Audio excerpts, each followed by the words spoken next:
Welcome back to Fear Rest. In today's episode, I'm sharing 8 disturbing stories from abandoned cabins deep in the Appalachian Mountains.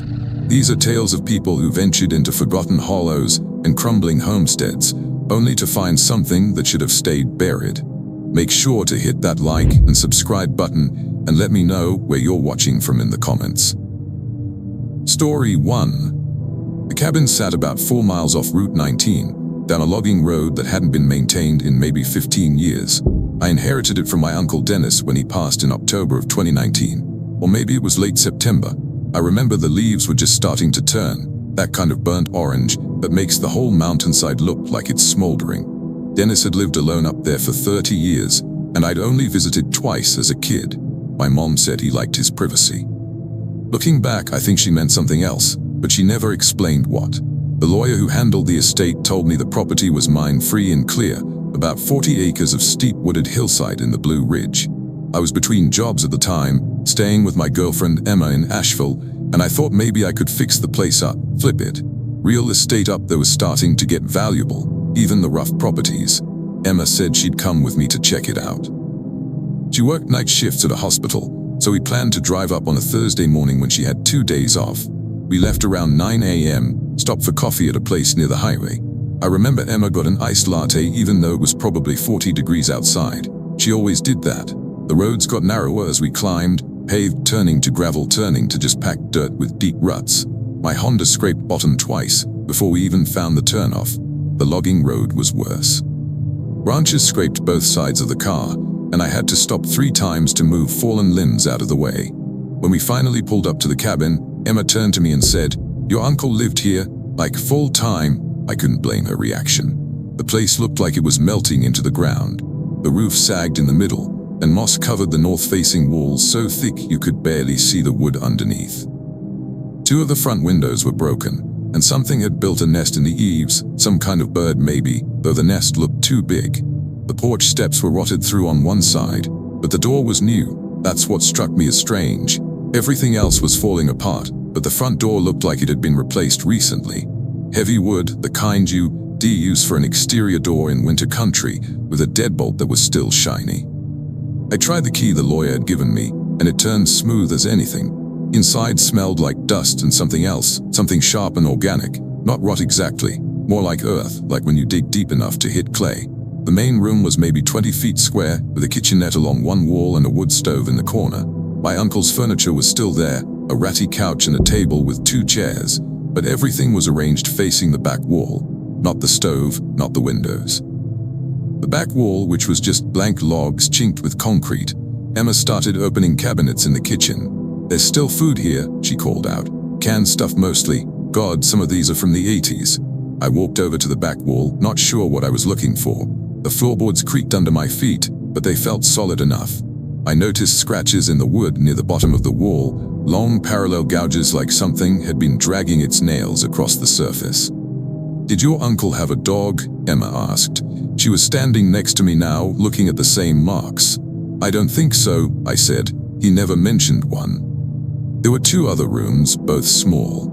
A bedroom with a bare mattress on a metal frame, and what might have been an office, though there was nothing in it except a camping lantern on the floor and a sleeping bag wadded in the corner. The sleeping bag was newer, maybe only a few years old. It didn't match anything else in the cabin. We spent maybe 2 hours there that first visit, taking pictures, making notes about what would need to be fixed. Emma found the breaker box and got the power running. A few lights worked, bare bulbs hanging from the ceiling. No internet or phone service though. We were too deep in the hollow for any signal. I remember checking my phone every few minutes out of habit, seeing those empty bars at the top of the screen. It was Emma's idea to stay overnight. "We should see what it's like," she said. "You can't sell a place if you don't know whether it's livable." I wasn't sure about that logic, but she'd already started unloading our overnight bags from the car. We'd brought supplies just in case, sleeping bags, and a cooler with sandwiches and beer. The sun set fast in that hollow. By 6 o'clock, it was dim enough that we had to turn on all the lights, and by 7, it was full dark outside. The kind of dark you don't get in cities or even small towns, where the night is just this solid black mass pressing against the windows. We ate dinner sitting on the porch, Though the boards creaked so much under our weight, I kept worrying we'd fall through. Emma asked me what I was going to do with the property, whether I'd really sell it or maybe keep it as a weekend place. I don't know, I told her. Something feels off about it. Yeah, she said, and she didn't elaborate. We heard the first sound around 10:30. We'd been inside for maybe an hour, drinking beer and playing cards on the old table. The sound came from the back of the cabin, outside the rear wall, a dragging noise like something heavy being pulled through leaves. Emma looked up from her cards, head tilted, listening. What was that? She asked. Animal, probably, I said. I tried to sound casual, but my throat felt tight. The dragging stopped, and then there was a scraping sound against the back wall. Long and deliberate, like the scratches on the inside logs, but louder, deeper. Emma stood up and her chair scraped against the floor in a way that made me wince. That's not an animal, she said. I walked over to the back wall, pressing my hand against the wood. It was cold, colder than it should have been. The scraping came again, right under my palm, and I jerked my hand back. Through the wall, muffled but distinct, I heard something that might have been breathing. Slow and wet, like someone exhaling through a mouth full of fluid. We should check it out, I said, because I didn't know what else to do. Emma stared at me like I'd suggested we juggle knives.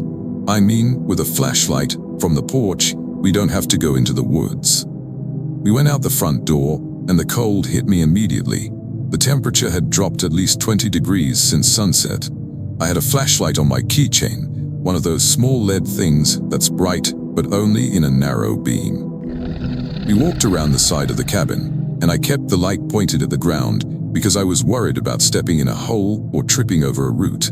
The back of the cabin faced a steep slope that went up maybe 30 feet before leveling off. Trees grew thick there, their trunks pale in the flashlight beam. I swept the light across the ground near the wall and saw the marks immediately. Something had been dragged through the dirt, leaving two parallel furrows that came out of the woods and ended right at the cabin wall. Between the furrows was a smudge of something dark. It looked wet. Emma grabbed my arm. Point the light up, she whispered. I did, moving the beam up the slope. For a second I saw nothing, just trees and underbrush and the black shapes of rocks. Then the light caught something pale about 15 feet up the hill. It was behind a tree trunk, mostly hidden, but I could see a curve of something smooth and white, like skin, but wrong somehow. Too thick maybe, or too uniform in color. The shape moved, just a slight shifting like it was adjusting its position, and then it pulled back behind the tree completely. Emma turned and walked quickly toward the front of the cabin, not running but close. I followed her and I didn't look back at the slope. My hands were shaking hard enough that the flashlight beam jerked and bounced off the cabin wall. Inside, Emma locked the door and pushed the table against it. We are leaving, she said. Right now. Get your stuff.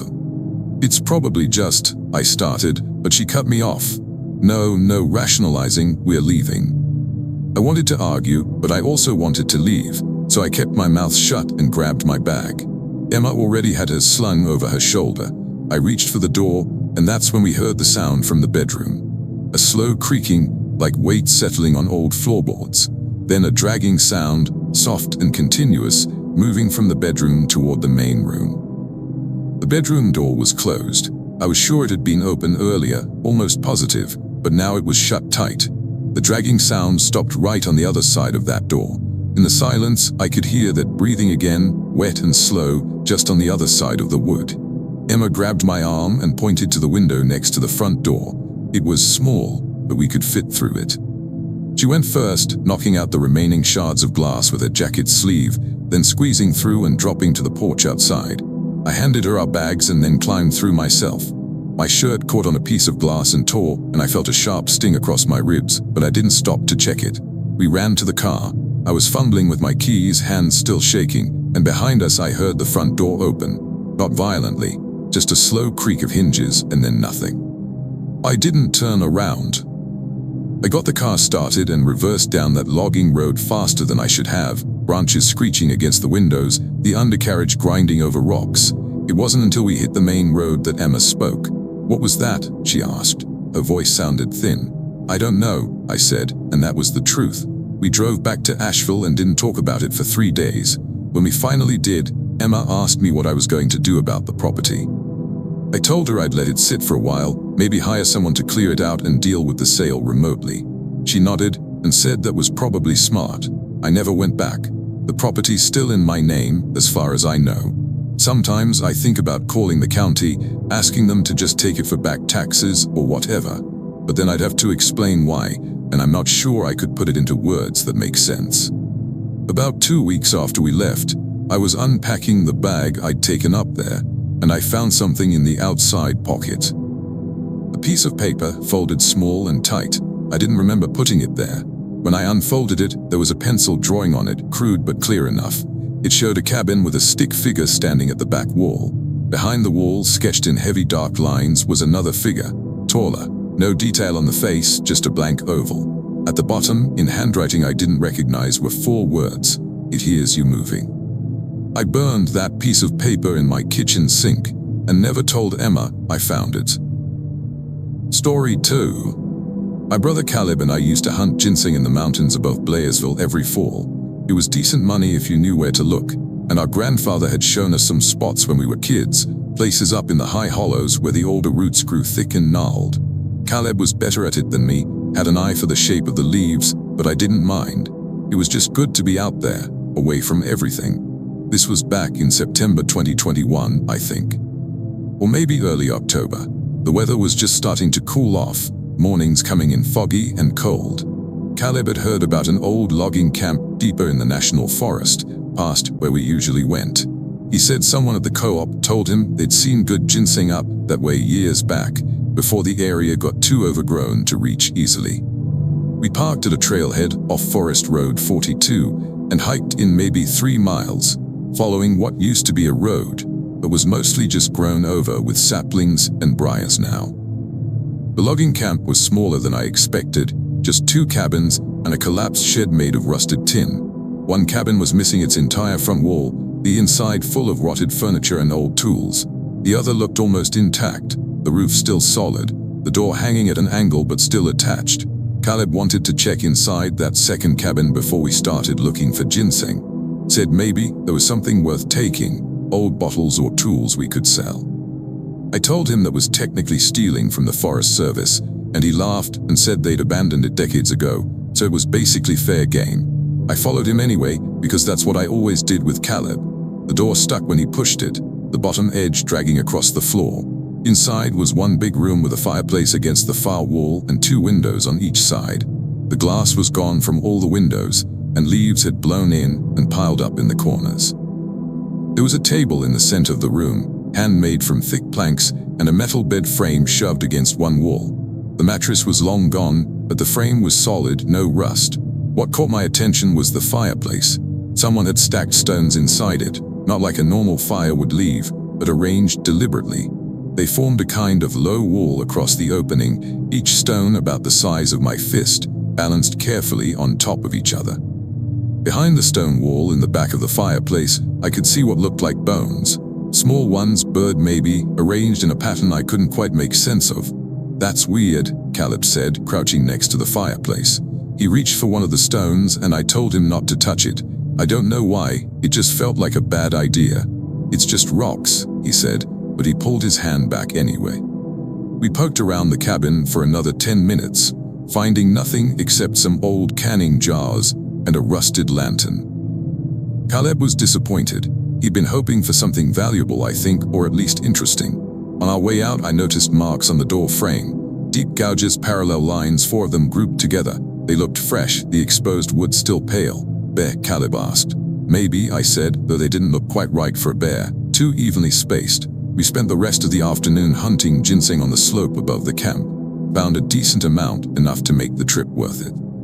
The sun was dropping behind the ridge when we decided to head back, but Caleb wanted to check one more spot he'd seen earlier, a shaded area near a creek where the ground looked promising. I told him I'd meet him back at the cabins, and he handed me his pack to carry down. I reached the cabins maybe 15 minutes before Caleb did. The light was fading fast, everything taking on that blue-gray quality you get right before dark. I sat on a stump near the intact cabin, drinking water from my bottle, when I heard something moving inside the cabin. A scraping sound, like something being dragged across the floor. I stood up, thinking maybe an animal had gotten in. The door was closed. I'd left it open when we left earlier, I was almost certain. The scraping stopped, and then I heard footsteps inside. slow and heavy, crossing from one side of the cabin to the other. Not the quick scampering of a raccoon or the shuffling of a possum. These were deliberate, measured steps. I walked over to the door and called out, "Hello." My voice sounded too loud. The footsteps stopped. For maybe 10 seconds there was nothing, and then I heard a voice from inside the cabin. It said, "Caleb." My mouth went dry. It was my voice. Not similar, not close. Exactly my voice, the same tone and inflection I'd use when I was annoyed with my brother, but I hadn't said anything. I backed away from the door, and as I did, I heard the voice again. "Caleb, come here," still my voice, each word perfectly matched. I turned and ran up the trail toward where I'd left Caleb, my pack bouncing against my back. I found him about 200 yards up, just coming down with his hands full of ginseng roots. When he saw my face, he stopped. "What happened?" he asked. "We need to leave," I told him. "Right now." He started to argue, but I grabbed his arm and pulled him down the trail. We passed the cabins quickly, and I didn't look at them. Caleb kept asking what was wrong, but I didn't answer until we were back on the main trail, maybe half a mile away. When I finally told him what I'd heard, he went quiet for a long time. "You're sure it was your voice?" he asked. "I'm sure." We didn't talk much on the hike back to the truck. When we reached it, Caleb loaded our packs into the bed and then stopped. "Look at this," he said, pointing to his door handle. There were scratches on it, 4 parallel lines, fresh and deep, cutting through the paint down to the bare metal. We hadn't noticed them when we parked. We drove home in silence, and I haven't been back to that part of the forest since.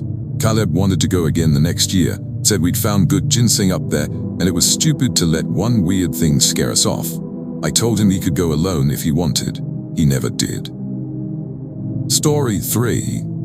I work as a field researcher for the Forestry Service, mostly doing timber surveys and wildlife counts in remote areas.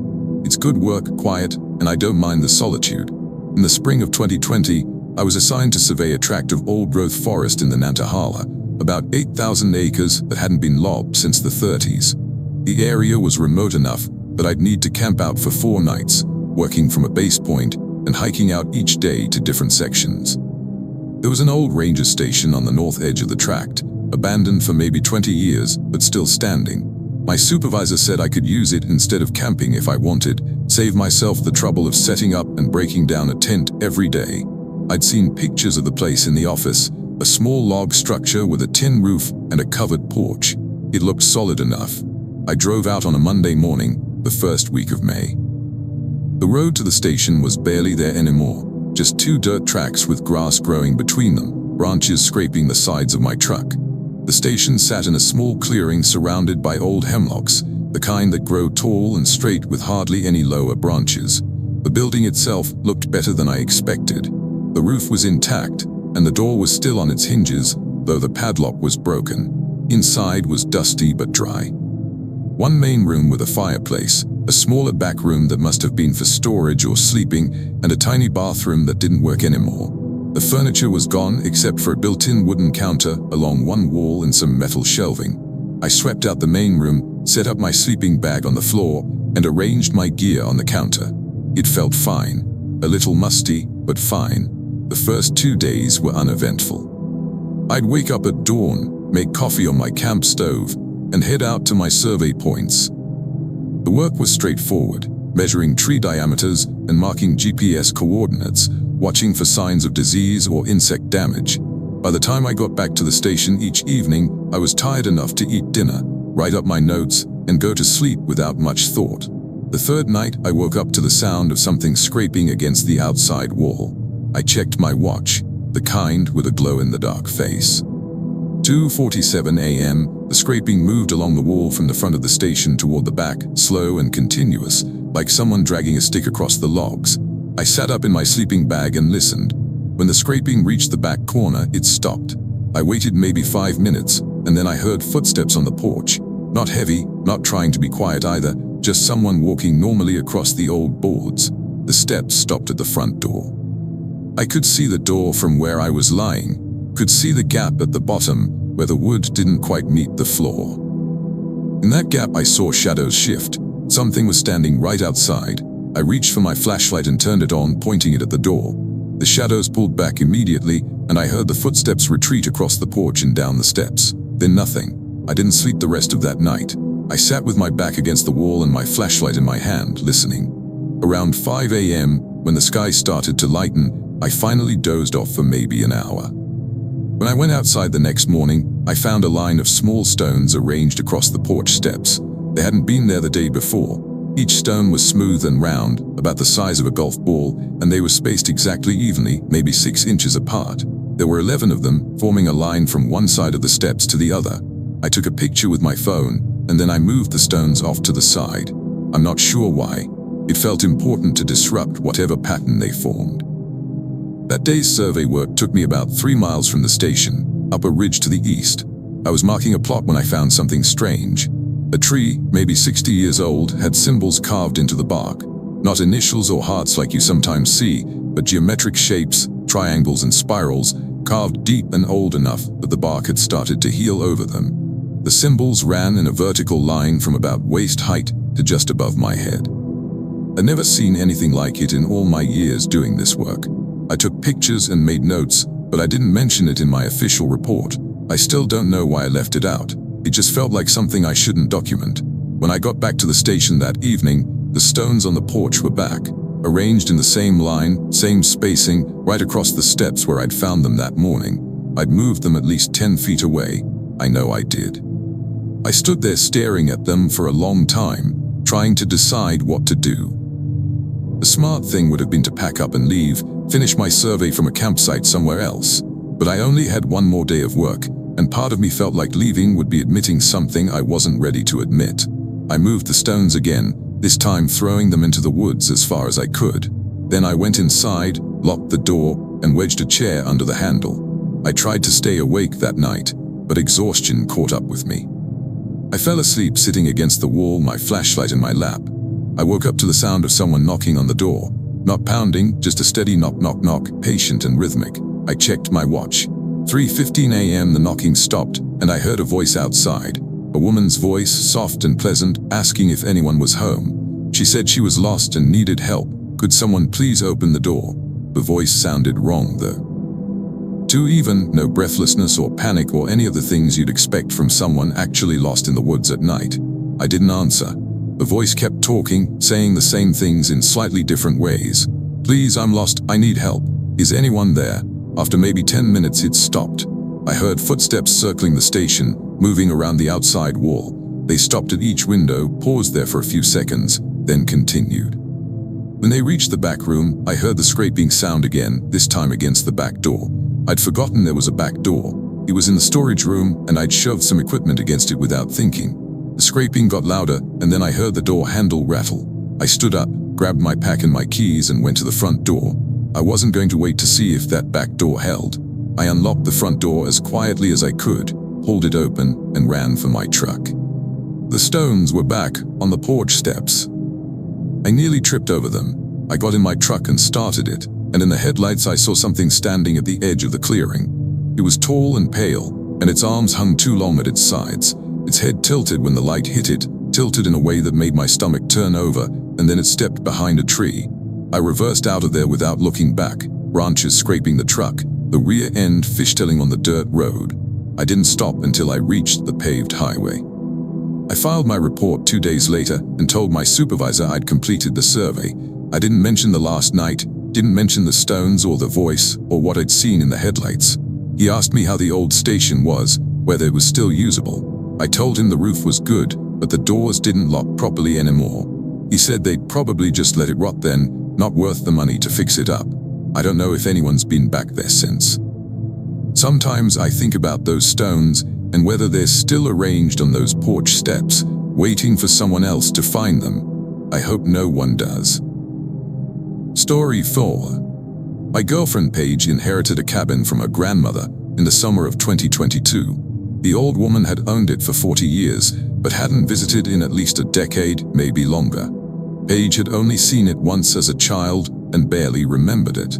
The property was up near hot springs, tucked into a narrow valley that ran between 2 steep ridges. The family had been talking about selling it for years, but no one wanted to deal with the hassle of clearing it out and finding a buyer. Paige decided she'd go up and spend a weekend sorting through her grandmother's things, seeing what was worth keeping. She asked if I'd come with her, And I said yes. I'd been dating her for maybe 8 months at that point, and meeting her family and seeing where she came from felt important. Plus, I liked the idea of a quiet weekend in the mountains. We drove up on a Friday afternoon in June. The weather was good, warm and clear, and the drive took about 2 hours. The turnoff to the cabin was easy to miss, just a gravel driveway that cut between 2 big oaks. We followed it for maybe a quarter mile, the trees so thick on both sides that it felt like driving through a tunnel. When we came out into the clearing, the cabin was right there, smaller than I'd expected but in decent shape. White paint peeling in places, green metal roof, a narrow porch across the front. Paige had the key, and we went inside. The place smelled like old wood and mothballs. The front room was a combination living room and kitchen, with a wood stove and some ancient furniture covered in floral fabric. 2 bedrooms off to the side, both small, both filled with cardboard boxes and old trunks. Paige's grandmother had been a collector, apparently. Clothes and books and dishes and all kinds of junk that no one had bothered to move. We spent the afternoon going through boxes, making piles of what to keep and what to donate or throw away. Paige found some old photos of her grandmother as a young woman, and she sat on the floor looking at them for a long time. I found a box of hand tools in one of the bedrooms, good quality stuff, and asked if she wanted to keep them. She said sure, her dad might want them. By evening we were both hungry and tired. Dee brought groceries and a cooler, so we made sandwiches and ate them on the porch while the sun dropped behind the western ridge. The valley got dark fast once the sun was gone. There were no other houses nearby, no lights except the one we turned on inside the cabin. Paige said her grandmother used to tell stories about this place, about how quiet it was, how you could sit on the porch and not hear anything but the wind and the creek down below. Did she say why she stopped coming here? I asked. Paige shrugged. She got old, I guess. It's a long drive. We went to bed early, both of us exhausted from the drive and the work. Paige took the bigger bedroom and I took the smaller one. The bed in my room was an old metal frame with a thin mattress that smelled like cedar. I fell asleep almost immediately. I woke up to a sound I couldn't identify, a low humming, almost like someone singing but without words. It was coming from somewhere outside, distant but clear. I checked my phone. 1:23 a.m. I lay there listening, trying to figure out what it was. The humming would rise and fall, never quite forming a melody, just this uneven drone that set my teeth on edge. I got up and looked out the window. The clearing was visible in the moonlight, the trees beyond it just black shapes. I couldn't see anyone, couldn't see where the sound was coming from. It seemed to move first from one direction and then another, like whoever was making it was walking in circles around the cabin. I went to Paige's room and knocked softly on the door. She opened it, looking half asleep. "Do you hear that?" I asked. She listened, and after a moment she nodded. "What is it?" "I don't know." We stood in a doorway, listening to the humming. It went on for maybe 5 more minutes, and then it stopped abruptly. The silence after it was worse somehow, like the absence of the sound was its own kind of presence.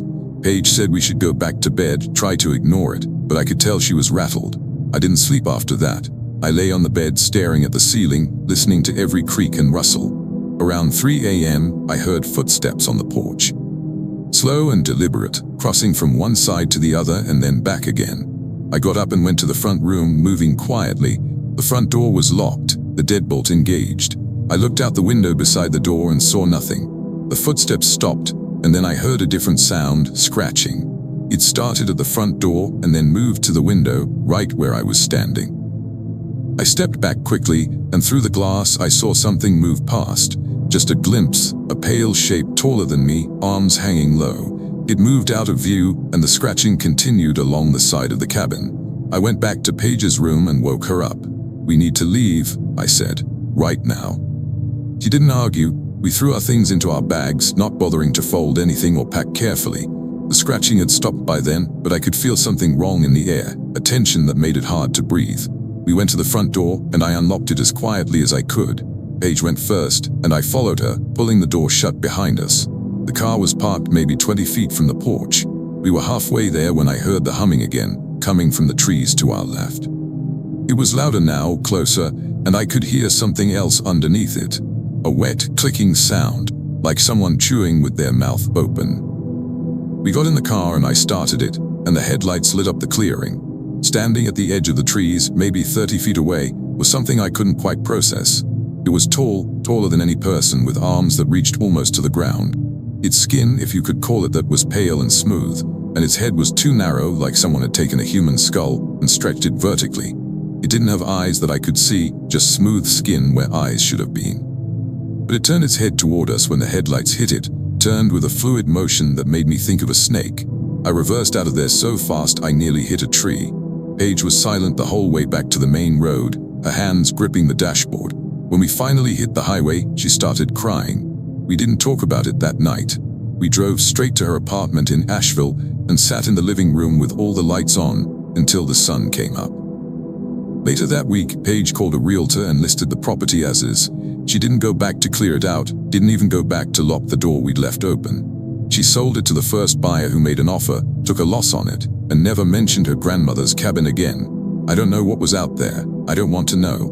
But sometimes I think about that thing standing at the edge of the trees, its head turning toward us, and I wonder if it's still there, if it's still waiting. Story 5.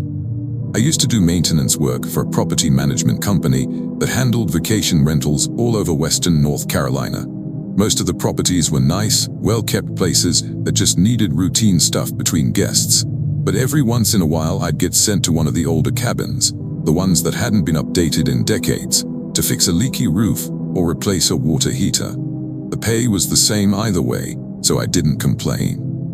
In November 2018, my boss sent me to a cabin about an hour north of Boone. The owner wanted me to winterize it, drain the pipes and board up the windows, because they weren't planning to rent it out again until spring. The place had been sitting empty for most of the year, my boss said, and they'd had trouble getting anyone to stay there.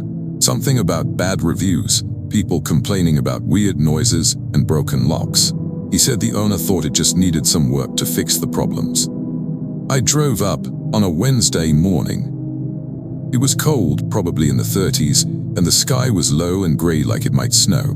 The cabin was off a narrow dirt road, maybe half a mile from the nearest neighbor. It was built into the side of a hill, with the back half dug into the slope and the front half sitting on posts.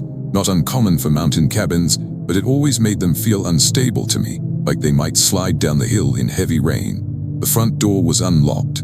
That surprised me. My boss said the owner had left it open so I wouldn't have to mess with getting a key, but it still felt wrong walking into an empty house without knocking or announcing myself.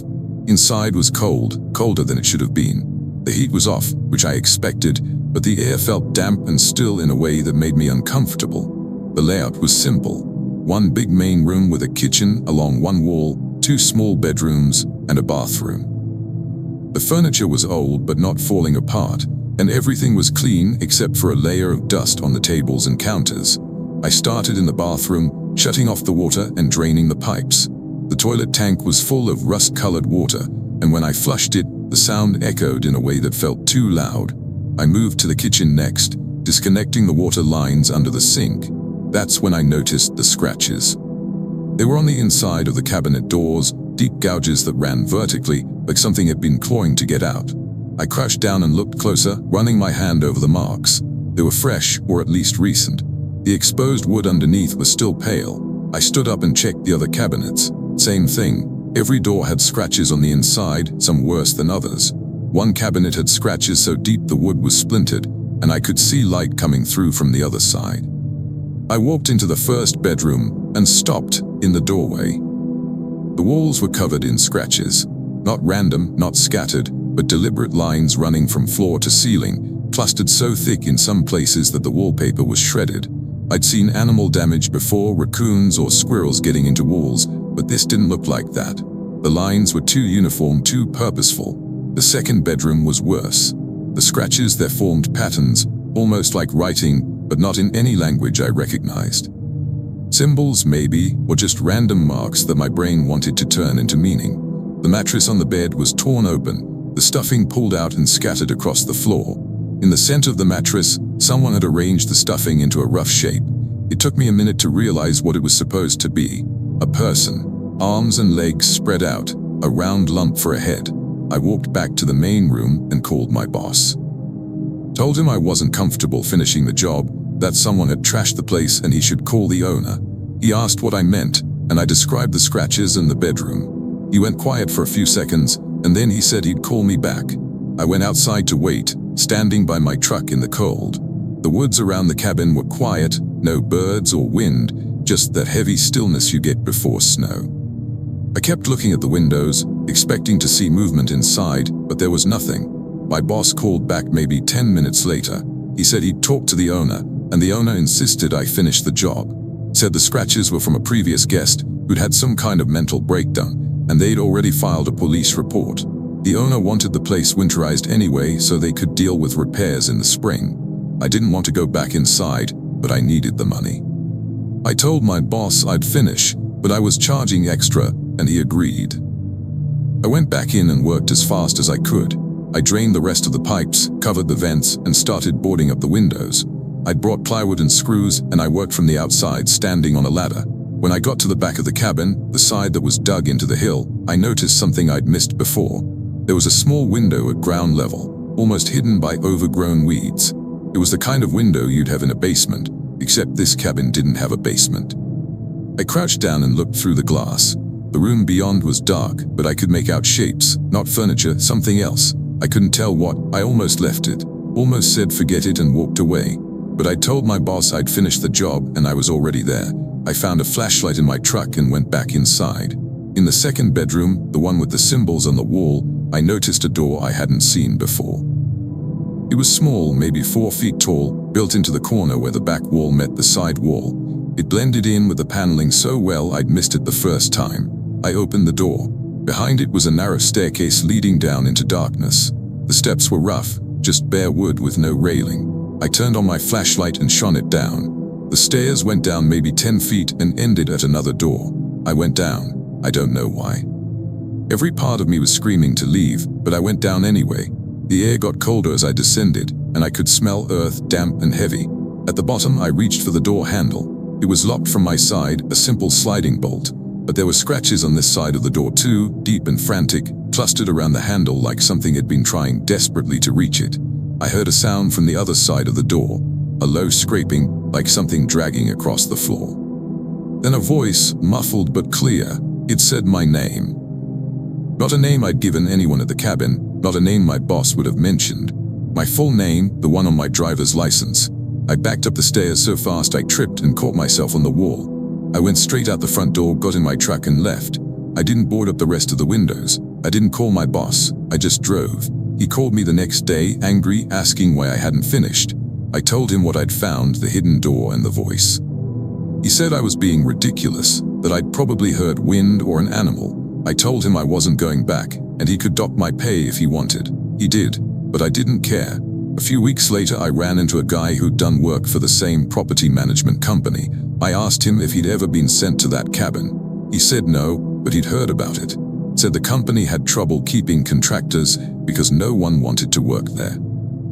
Said the previous owner had disappeared, just walked away from the property one day and never came back. I asked when that was, and he said maybe 10 years ago. Could have been longer.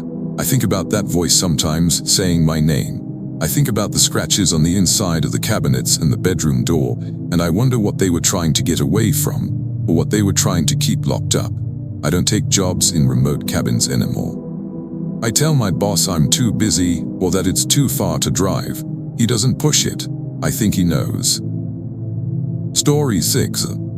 My Uncle Victor used to take me and my cousin Juliet hiking when we were kids, back before he got sick and couldn't do that kind of thing anymore. We'd go all over the Smokies, sometimes just day trips, sometimes overnighters, but we'd camp in designated sites and cook over a fire. Those are some of my best memories, and when Victor passed away in 2019, Juliet and I decided we should do one more trip in his memory. We picked a trail we'd never done with him, one that ran along a ridge above Cataloochee Valley. It was supposed to be about 8 miles one way, and there was an old fire tower at the end that we could climb. We planned to hike in, spend the night near the tower, and hike back out the next day. Simple. We started early on a Saturday in April. The weather was perfect, cool and sunny, and the trail was in good shape. We made good time, stopping once for lunch and once to filter water from a creek. Around 4 p.m., we reached the turnoff for the fire tower, a side trail that cut through thick forest for about half a mile. The tower was taller than I expected, maybe 80 feet, all metal and rust. There was a small cabin at the base. The the kind rangers used to stay in when they were manning the tower. The cabin door was open, hanging on one hinge, and the inside was gutted, just bare walls and a concrete floor. We decided to pitch our tent nearby instead of trying to sleep in there. While Juliet set up the tent, I climbed the fire tower. The stairs were sketchy, some of the treads missing and the railing loose in places, but I took it slow and made it to the top. The view was worth it. You could see for miles, the valley spread out below and the mountains rolling off to the horizon. I took some pictures and then climbed back down. We made dinner on Juliet's camp stove, freeze-dried pasta that tasted like cardboard but filled us up. While we ate, we talked about Victor, about the trips we'd taken and the things he'd taught us. How to read a map, how to tell if a mushroom was safe to eat, how to stay calm if you got lost. He'd been a good man and I missed him. The sun set around 7:30 and we sat by the tent watching the light fade. That's when we heard the sound. It started faint, like wind through the trees, but it got louder and more distinct. Singing. A woman's voice, high and clear, singing something I didn't recognize. No words, just melody. "Where's that coming from?" Juliet asked. I stood up and looked around. The forest was thick in every direction and the light was almost gone. I couldn't see anyone. The singing stopped, and for maybe 30 seconds there was silence. Then it started again, closer this time. Not directly toward us, but circling, moving through the trees maybe 50 yards out. Juliet stood up and moved closer to me. "Should we say something?" she asked. "Like let them know we're here." I called out, "Hello, are you okay?" My voice sounded small in the open air. The singing stopped immediately. The silence that followed felt wrong, too complete. I heard Juliet's breathing beside me, fast and shallow. Then we heard footsteps, not coming toward us, but running parallel to the clearing, fast and light. They went past and then faded into the distance. "That was weird," Juliet said. "Yeah." We went into the tent and zipped it up, even though it was still early. Neither of us felt like sitting outside anymore. We lay in our sleeping bags and talked quietly, trying to convince ourselves it was just another hiker, someone out for a solo trip who'd been startled by our presence. But the more we talked about it, the less sense it made. The singing had sounded wrong, too high, and the footsteps had been too fast, like someone running at a full sprint through dense forest in the dark. I fell asleep eventually, though I don't remember when. I woke up to the sound of something bumping against the tent. Soft impacts, like someone pressing their hand against the fabric and then pulling away. I froze, listening. The pressure moved along the side of the tent, slow and deliberate, stopping every few seconds. I could hear breathing outside, wet and raspy. Next to me, Juliet whispered, "Do you hear that?" "Don't move," I whispered back. The pressure reached the tent door, and I saw the zipper pull move slightly, like something was testing it. Then it stopped. Footsteps moved away from the tent, slow and heavy now, nothing like the fast running we'd heard earlier. They circled the clearing, and I tracked them by sound, my heart pounding so hard I thought it would give me away. The footsteps stopped somewhere behind the tent. For a long time there was nothing, and then I heard the singing again. The same melody, the same high voice, but now it was close enough that I could hear it wasn't quite human. The notes bent in ways that didn't make sense, sliding between pitches in a way that made my skin crawl. Juliet grabbed my arm. "We need to leave," she whispered. "Not yet," I said. I didn't think we could outrun whatever was out there, not in the dark on a trail we barely knew. We had to wait for daylight. The singing went on for maybe 20 minutes, moving around the clearing, sometimes close and sometimes distant. Eventually it stopped, and the footsteps moved away into the forest. We waited in the tent, barely breathing for what felt like hours. I checked my watch every few minutes, watching the time crawl toward dawn. At 5:47 a.m., the sky started to lighten. As soon as I could see the trees outside, I unzipped the tent and looked around. The clearing was empty. I climbed out, Juliet right behind me, and we started breaking down the tent as fast as we could. We didn't talk. We just worked, stuffing everything into our packs and shouldering them. We were almost ready to leave when I noticed something near the fire tower. On the ground, right at the base of the stairs, there was a shape drawn in the dirt. It was rough but clear enough, a circle with lines radiating out like spokes. Inside the circle was a smaller shape, something like a stick figure, but wrong, with too many limbs. Juliet saw it too. "What is that?" "I don't know, let's go." We took the trail back at a near jog, not stopping until we were at least 2 miles away. When we finally slowed down, Juliet asked me if I thought we should report it to someone. I said report what exactly, that we heard singing and saw a drawing in the dirt. We didn't talk about it much after that. But a few weeks later, Juliet sent me a message. She'd been doing some research, she said, looking into the history of that area. Apparently, the fire tower had been abandoned in the 70s after a ranger disappeared. The ranger had been a woman, mid-30s, and her body was never found. The official explanation was that she'd fallen from the tower or gotten lost in the woods, but her family insisted she'd been reporting strange noises in her logs, voices and singing coming from the forest at night. Juliet attached a scan of one of the ranger's log entries. The writing was shaky, almost frantic. The last entry, dated 2 days before she disappeared, said, "It knows my name now. It's learning my voice. I haven't been back to that area. I don't plan to." Story 7. I moved to Silver in 2017 to take a job with a surveying company. The work was decent, mostly boundary surveys for people buying or selling property, and the town was small enough that I could afford a nice apartment and still have money left over. I liked it well enough. The people were friendly, the mountains were pretty, and I didn't mind the isolation. One afternoon in late August, my boss asked me to handle a survey for a property about 30 miles out, deeper in the mountains than I usually went.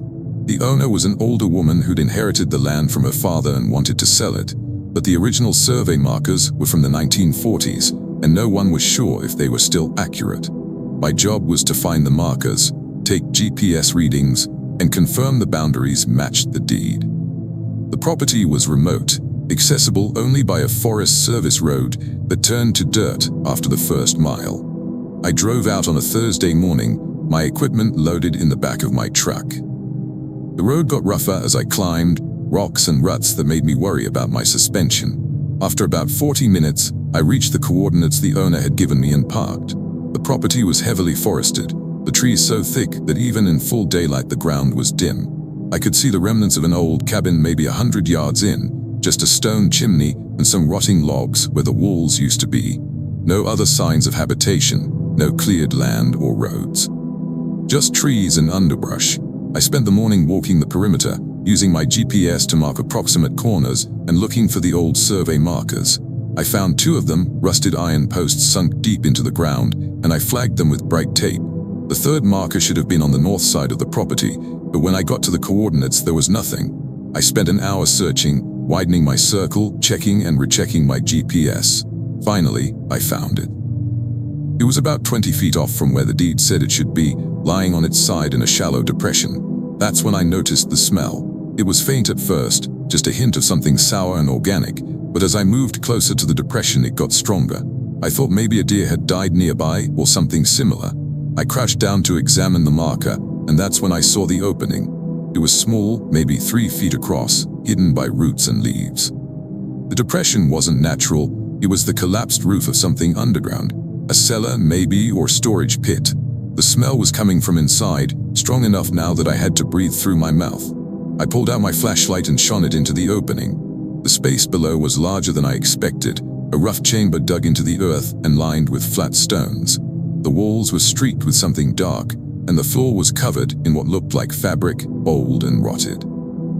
I could see shapes in the fabric, lumps that might have been bundles or bags, and bones, small ones scattered across the floor, pale in the flashlight beam. I backed away from the opening and stood up, my stomach churning. I told myself they were animal bones, that someone had used the pit to store game or pelts years ago, but part of me didn't believe it. I flagged the marker and moved on, finishing the survey as quickly as I could. By the time I was done, it was mid-afternoon and I was ready to leave. I packed up my equipment and started walking back to my truck. That's when I realized I was being followed. I didn't hear anything at first, just felt it, that prickling awareness you get when someone's watching you. I stopped and turned around, scanning the trees, nothing. I kept walking and the feeling got stronger. I stopped again and called out, "Hello, is someone there?" My voice echoed slightly, but there was no answer. I walked faster, my heart starting to pound. Behind me I heard a branch snap, then another. Footsteps, slow and deliberate, matching my pace. I stopped and they stopped. I started again and so did they. I broke into a jog, my equipment rattling in my pack. The footsteps behind me sped up too, no longer trying to be subtle. I could hear them clearly now, heavy and fast, crashing through the underbrush. I didn't look back. I just ran, focusing on the path ahead, dodging trees and jumping over roots. I reached my truck and fumbled with my keys, my hands shaking so badly I almost dropped them. I got the door open and threw my pack into the passenger seat, then climbed in and slammed the door. I started the engine and looked in the rearview mirror. Something was standing at the edge of the clearing, maybe 20 feet behind the truck. It was tall, taller than me, and its posture was wrong, hunched forward like it was leaning into a wind. Its arms were too long, hanging past its knees, and its head was tilted at an angle that made my throat tighten. I couldn't see details, just a dark shape against the trees, but I knew it was looking at me. I put the truck in reverse and backed up fast, not caring if I hit anything. The thing didn't move, just stood there watching as I turned around and drove away. I didn't slow down until I was back on the paved road, and even then I kept checking the mirrors, expecting to see it behind me. I called the property owner that evening and told her I'd completed the survey.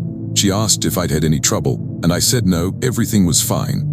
I didn't mention what I'd found or what had followed me. I just sent her the data and moved on. But a week later, I got a call from my boss. He said the property owner had decided not to sell after all. When he asked her why, she said someone had called her and told her to leave the land alone, that it wasn't hers to sell. She wouldn't say who'd called, and when my boss pressed her, she hung up. I never found out what was in that pit. I don't want to, but sometimes I think about those bones and the smell, and I wonder how long that place had been there, how many people had stumbled across it over the years, and how many of them made it back out. Story 8.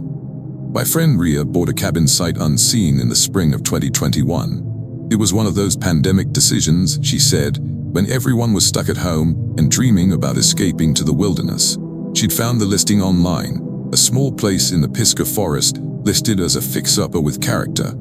The price was low enough that she could afford it outright, and the photos looked charming in a rustic sort of way.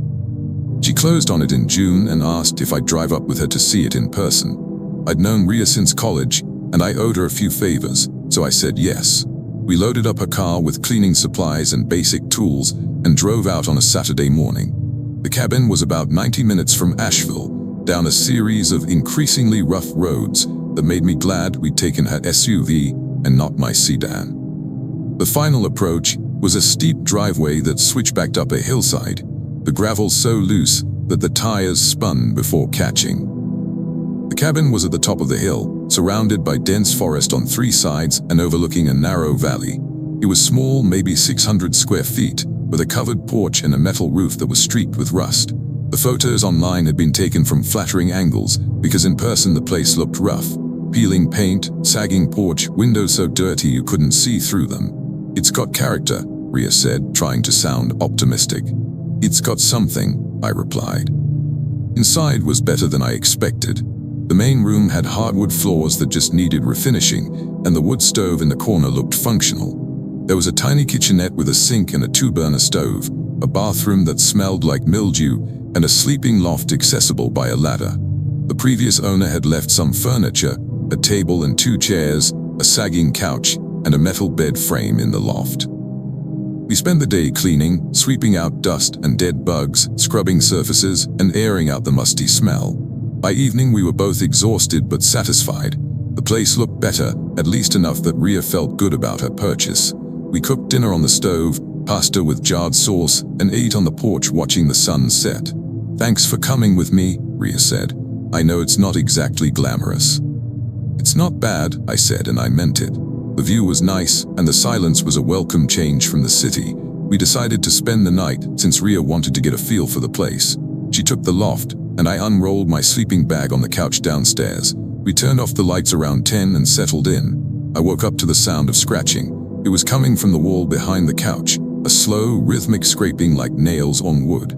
I sat up and listened. The scratching stopped, and then started again, moving along the wall toward the kitchenette. I got up and turned on my phone's flashlight, shining it at the wall. The scratching stopped immediately.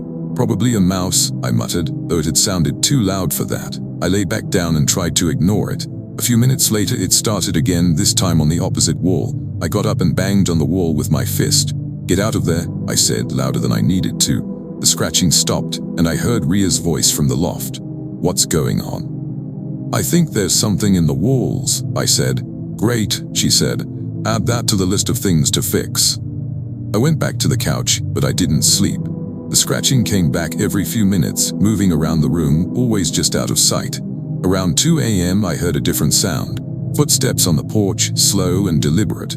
They crossed from one side to the other, then stopped at the door. I sat up and looked at the door. It was closed, the latch engaged. The footsteps started again, moving along the front wall, stopping at each window. I saw a shadow pass across one of the windows, just a dark shape blocking the moonlight, and then it moved on. "Rhea," I called softly. "Are you awake?" "Yeah," she said. "I hear it." "What do we do?" "I don't know." The footsteps circled the cabin, always just outside, pausing at windows and doors but never trying to come in. After maybe 20 minutes, they stopped. The silence that followed was worse than the noise. I heard Rhea climb down the ladder. She came over and sat on the couch next to me. "I don't like this," she said. "Me neither." We sat together, not talking, just listening. Around 4 a.m., the scratching started again, but this time it was on the roof. Long, dragging scrapes, moving from one end to the other. Then a thump, like something heavy landing on the metal roof. The thumps moved across the roof, and I could hear the metal creaking under the weight. Rhea stood up. "We're leaving," she said. I didn't argue. We grabbed our bags and our phones and went to the door. I unlocked it slowly, trying to be quiet, and pulled it open just enough to look outside. The porch was empty. I stepped out, Rhea right behind me, and we moved quickly toward the car. We were halfway there when I heard something behind us. A low sound, almost like a growl but not quite, wet and guttural. I turned and saw something in the doorway of the cabin. It was hunched over, its body filling the doorframe, and I could see its hands gripping the sides of the door.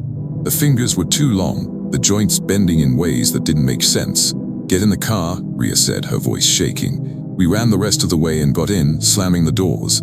Rhea started the car and reversed down the driveway, the tires skidding on the loose gravel. I looked back at the cabin and saw the thing step out onto the porch. It stood upright, taller than any person, and watched us leave.